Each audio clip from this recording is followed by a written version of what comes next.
Someone that believes in freedom, someone believes in the country, someone believes in the flag, someone that believes in their faith, someone who believes in a smaller government, someone believes that they should fight to preserve their land, someone believes that in the Second Amendment, someone believes in body sovereignty. So what's the difference? But you're calling them Trumpsters? You're an idiot. They're human beings fighting for the same thing we're fighting for. I got put on that list because I was talking to white America. I was on their farms, I was in their towns, and I was talking about unifying us as opposed to separating us. And I was everywhere. It's the biggest threat to the establishment. I was everywhere. So they had to put me down. But see, I know how they do it, because they did it during the 60s, COINTELPRO. We can't compromise anything that takes our body sovereignty away from us. We can't accept any compromise when it comes to who we are as human beings and our connectedness to something greater than ourselves. We can't compromise with the government that we fund, the government that we organize. There is no negotiating with the devil.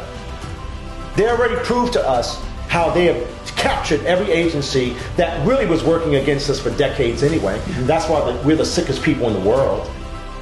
And we not just fight, not just win, but we work every day to get to that level of consciousness that is available to us.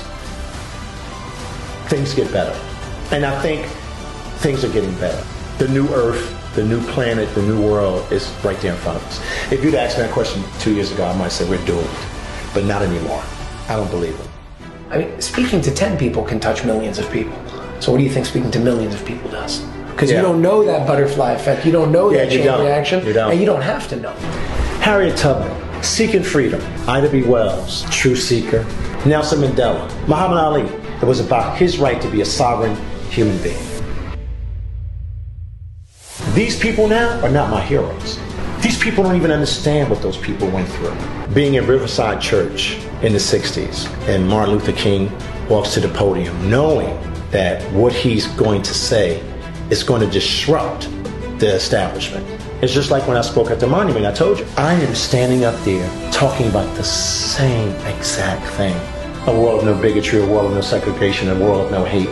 Socialism, communism, totalitarianism, all of it's still here. It cloaked itself, and now you see it all. And that's the great thing that's happened in the last 2 years. We see the whole playing field. I turn around and I look, and I said, you know why we're going to win? Because love wins. I never forget that day. I get up in the morning and say, who am I? I guarantee you, it's going to be mind-blowing. Yeah.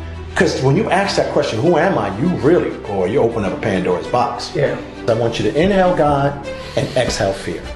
This guy made it to that whole disinformation dozen list without a social media account. You know, we were the stewards of a major shift politically in the state of New Jersey and around this country because we were very, very innovative. Well, first of all, I'm an insider. I was trained by these evil people. I've worked with these evil people. I knew their language. I knew how they operate. I knew how they funded themselves. And then I started realizing that every elected official that I met was anti-family. Every elected official that I met was anti-children. Because their politics was not their politics. Their politics was controlled by someone else. And they were actually operationalizing themselves against their own people. We have become a soulless society. We've become heartless. We've lost our spirituality. We have lost our spirituality. And now they're watering down the overall fight to save humanity. And this fight is a long battle. And all of these personalities, they're losing the spiritual understanding of what we're going through. This is spiritual warfare. This is deep soul work. The primary focus is to protect the child. Because if the child is protected, the earth continues. If the child is protected, the sun keeps rising.